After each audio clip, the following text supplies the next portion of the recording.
Hi, and welcome to This Property Life. I'm your host, Nick Claydon, and I'm with my other half, Caroline Claydon. Hi, Caroline. Hi, good to see you. Nice to see you. We're hosted by This Property Life, that's part of Property Wealth Club, a foremost community of investors throughout the UK. Come and check us out. Check the link below. You can come and see what we're all about. Time today, we're going to be talking about one of my favourite subjects when it comes to investing in property, which is the often misunderstood or even little known or cared about 1% rule, which I think is one of the most fundamental aspects of property investing, one of the most important things to understand and get right. And this will keep you from investing in the wrong things. You're always banging on about the 1% rule. And what I think the 1% rule is an incredible tool to help people narrow down their search on properties, like what properties work. One of the greatest fears people have is doing a bad deal, losing money by getting it wrong. And so the 1% rule is like a fail-safe tool that you can use to make sure that you are safe and make money rather than lose money. So Exactly. Yes. Thank you. I couldn't have said it any better. yeah, you're still making dinner tonight. Right. Okay. So the 1% rule, let's have a thing. So what do you understand by the 1% rule? Well, I think it's better if you run this show, right? Because this is really yours. This is what you're kind of famous within our community for, and all of your clients that you've ever mentored or coached on an advisory level understand this, and it really is the bedrock and foundation for them. So I think you should run with this. You can explain what the 1% rule is. Right. Well, as I said, just as to frame it, the 1% rule really is a sense check to answer the question, am I looking at the right type of property in the right place? Okay. Bearing in mind that a lot of what we talk about is about investing in property that cash flows. So we look at income producing property.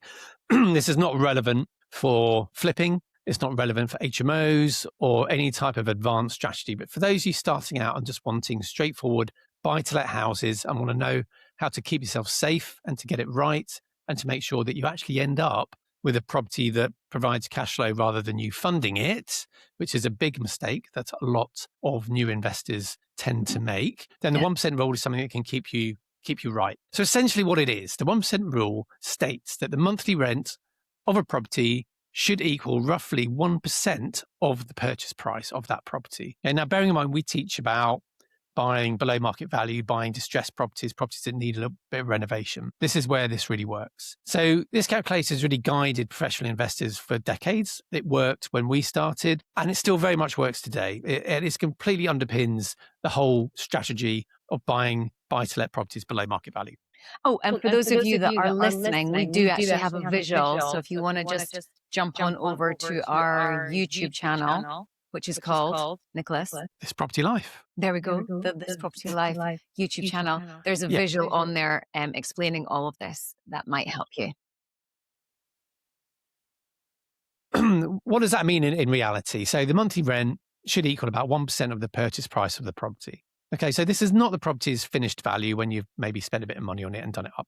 This is when you're actually looking to acquire property for. Okay, so a couple of examples here. Let's say, for example, you're looking at, in an area, the average rent for a house. And bearing in mind, when we're talking about professional investment, we really want to be looking at buying houses over flats. Okay, that's a whole nother episode. We have covered it before, but really you want to be looking at freehold properties. So let's say, for example, that the monthly rent in an area for a simple two-bedder is around $600 a month. That means you would be looking to acquire a property in a distressed condition for around about £60,000. Okay, like again, if you're in a slightly more expensive area and you're at $1,000 a month for average rentals, then your purchase price pushes up to around 100. And if you're at the higher end of this kind of investment strategy, $1,500 a month, you'll be looking at 150,000. Essentially, really basically, you add 2 zeros to the monthly rent, and that is your buy price. Why, you may ask, Caroline? Why me? Why? Oh, great one. Have you got a nice? Have we got a working example we could use? Maybe in the country, maybe start, I don't know, in the Midlands. Well, yeah, I was going to think, let's go straight into the Midlands. But essentially, the reason why it works is because it roughly equates to around a 12% gross yield. Okay, so for anybody out there listening, a 12% yield is pretty strong when it comes to property investing. A lot of you might be looking at yields of 5, 6, 7% and thinking that's good. Really, it isn't. Okay, we are really, as professional investors, looking for much higher yields than that. And I think everyone can agree that 12% would be pretty strong.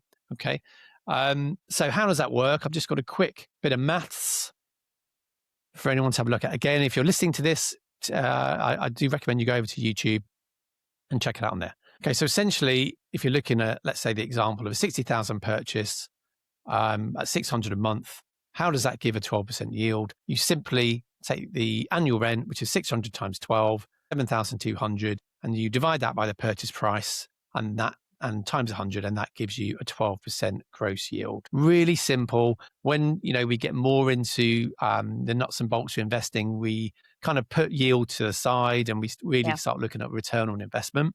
And I know you're dying to jump in there and talk about return on investment. Yeah, I think anyone who's ever had any kind of work with me in the past really slates using yield as a calculation for particularly buy-to-let, because yield generally is indicating that you've left money in the deal. Yeah, and we want to get an infinite return on investment, because return on investment to me is more important. But yield is normally used if you're going to be leaving money on the table. Yeah, it's simply a very, very basic calculation. Again, this is really just your first stage of investing to answer the question, am I looking for the right thing in the right place? As we get more into it, yes, we absolutely put yield to the side and we really focus on ROI. Okay, but initially, just want to demonstrate here how this works in real life. What I do like about this is it stops you overpaying. And it's Absolutely. a really common mistake people make when they first start out, is they look at what the property is actually listed for sale as, and if they think they get money off that, then they're getting a discount. Actually, it's irrelevant what the property is listed for. It's irrelevant what the estate agent wants to sell it for, what the vendor wants. It's what do the numbers mean? What do the numbers equate to in terms of what you should be paying? Yeah, the numbers tell you what to do. Yeah. Okay, so this is very much the first initial stages of just thinking about investing in property in the way that professional investors do it. So because we're looking to rent, we're looking for buy-to-let properties, we're going to be renting properties out. The natural place to start that most people get wrong, again, is you start with the rent rather than start with looking at houses. Yeah. So I'm just going to use an example of Mansfield in Nottinghamshire, right in the middle of the country. So for anyone that's not sure where it is, there it is. So we're using a visual again on YouTube. Visual on YouTube. Yeah, that's where. Somewhere in England, south of the border, Englandshire, Mansfield, right in the centre of the country, pretty much. Okay, so what I want to do, I'm just going to use a simple tool like Rightmove. Other websites are available. And I'm just going to look, my basic criteria is I'm going to give houses within around a 10-mile radius, let's say, no maximum in the ranges, 2 bedrooms, because that's really what we want to be renting, 2 and 3 bedroom houses. And I'm just going to hit a quick search there and see what comes up. And we're going to see, I'm just going to take a very rough guide here. We're looking at a 3-bed terrace at 885 a month. Looking at an end of terrace, another 3 at 900, 3 beds at 800. So we're already seeing 3 beds around 8 to 900. I'm going to ignore something like that. So we're seeing some really interesting, with a 2-bed there, just under 800. So essentially we're seeing, even for a pretty basic 2-bed, around £800 a month in rent upwards. Yeah. So question. What does that mean in terms of... I love how you just literally said number of bedrooms, 2 to 3, because that's what we are going to be doing. And for people starting out, they won't actually know that that's what they should be doing necessarily. Well, we do cover quite a lot of what we're looking for, and we have talked about flats and why really professional investors focus on houses. Yeah, but the number of bedrooms, why is that important? Well, because houses generally, you don't see very many 1-bedroom houses. We don't really want to be looking at bigger houses like 4 beds. Why? Harder to rent. Just harder to rent. There's fewer tenants in the market for bigger houses. So your core kind of offering is really in the 2 to 3 bed range. That brings in, the biggest market share essentially of potential tenants. You do use the word essentially a lot, just FYI. Oh, I think it's a good word. I like it. Right. So 2 to 3 bed houses is what we're looking for. So if I go back to now looking at house prices, essentially the question I'm looking to answer is, can I find houses in the Mansfield area for, what's the price? 80,000, right? £800 a month, add your 2 zeros. Are they available? Okay. So I'm simply going to get my list, order it to the lowest price and see if I can. Okay. So firstly, I'm going to ignore all the really, really cheap stuff, particularly because generally auction sales, it's going to go for a lot more than that. But there's a nice, looks like that's quite distressed, isn't it? A 14. It's got boarded up windows. I'm going to scroll through until I see the first kind of normal sale that's outside of an auction and just answer the question, is it possible to buy houses in this town? That's another auction there. We're already looking at 30. Quick 30,000, is that what it's saying? Yeah. You got 30, 40. If these are all auctions. Cheap, you need to be a little bit worried. I mean, the only reason we're really ignoring auctions is there's easier ways to buy property, particularly in this current market. Well, here we go. Here's one here. Offers over 49,999, so offers over 50,000. Strong buy-to-let investment, claiming 17% yield. Light cosmetic refurbishment. So essentially, the question is, could I make buy-to-let work in this town? Can I make my 1% rule work? And the answer is very clearly yes. Yes, you can. Now, this is not you recommending people to go out and buy this property, but because the 1% rule is a tool, it's to guide you. This is not Nick saying, right, everyone pile on into this town and get going because I think this is the best place to invest. There's a lot more due diligence that goes on in the background. Yes, the numbers tell you what to do, but you also want to be making sure that the quality of tenants that would live in that area is going to be up to the level that you'd expect, and so on and so forth. Yeah, it's very much a broad brush kind of overview of, as again, it's a sense check. Am I looking for the right thing in the right place? That's all it is, the 1% rule. It's not to be used for any more depth than that, but it does keep you right. It does stop you going and chasing deals that were never going to cash flow. Yeah. So I think we get a lot of people that come to us and ask us to check a deal over, don't they? And someone will ping something over and it will say, the asking price of like 150,000. First question is, what's it going to rent for? And if they say, it's about 800 a month, without looking at anything else, we can pretty much say it's not going to work. Correct. Yeah. I mean, there's the three key numbers I tell people that I want to know for me to do a deal analysis for them is the back end value, the rent, and the refurb. But this 1% rule is actually the other side of it, in that what are you buying it for and what does it rent for? So you can kind of assess on both ends. We like to start with the end in mind and work backwards. But this 1% rule is really great as a starting point right at the beginning of, am I even looking in the right investment area? Because I think investment area and securing the right investment area for people when they start out seems to be quite overwhelming. They don't know where to start. They don't know where to look. I mean, the most common question we get is, where are the best buy-to-lets? You're like... It's a possible question to answer because I don't know everywhere in the country, but this is why, we have a system that you apply, and that's the system. The first check is, does the 1% rule work? Yes or no? If it's a no, you move on and you find the next place. If it does, then you can investigate it further. But it's not to be used as a cash flow calculator or anything like that. It's just, how do I start? Well, this is where you start. Do you want to explain why the 1% rule is not applicable for the likes of, say, an HMO? Yeah, it's with an HMOs, it's a more advanced strategy. It's worked out, the yields worked out differently. You could, I guess, use it. Well, in fact, no, you can't. So it doesn't really work for that, just because the type of property you're buying for HMOs is probably different. Yeah. It's a completely different model. You're doing it by the room. You're changing the use. Yeah. It's a more advanced strategy. So you kind of, this is really is a base level sense check strategy. For buy-to-lets. Yeah. And obviously, it wouldn't work for anything like... Actually, it would work for social housing.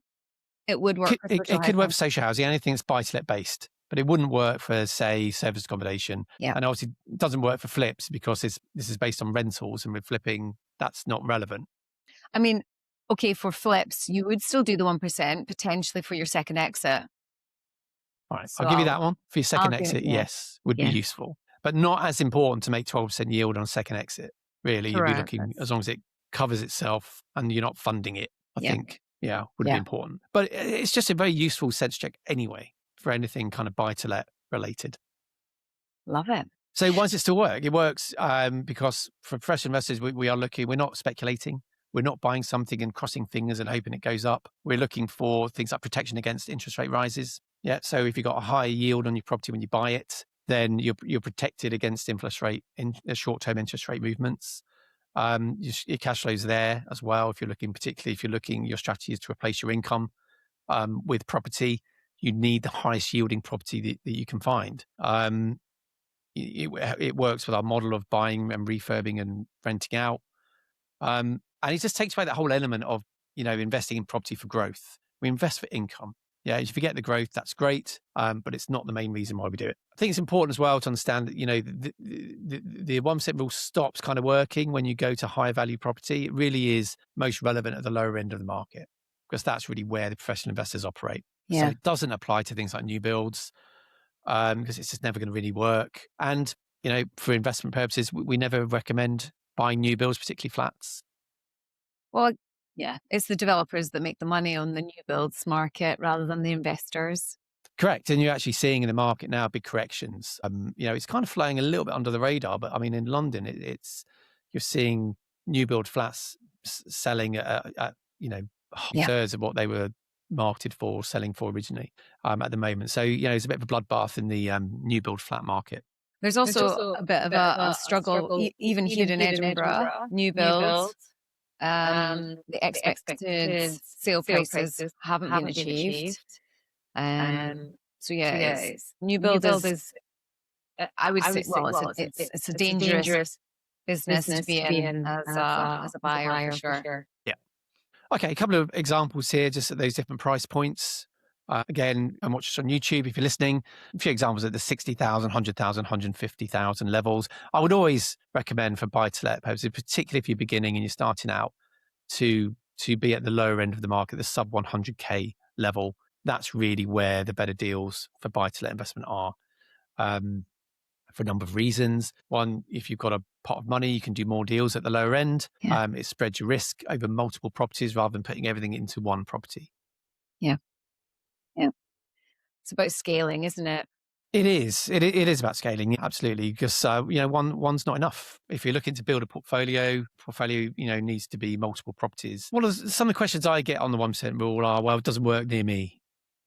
Yeah. Okay, and I would always tend to challenge that.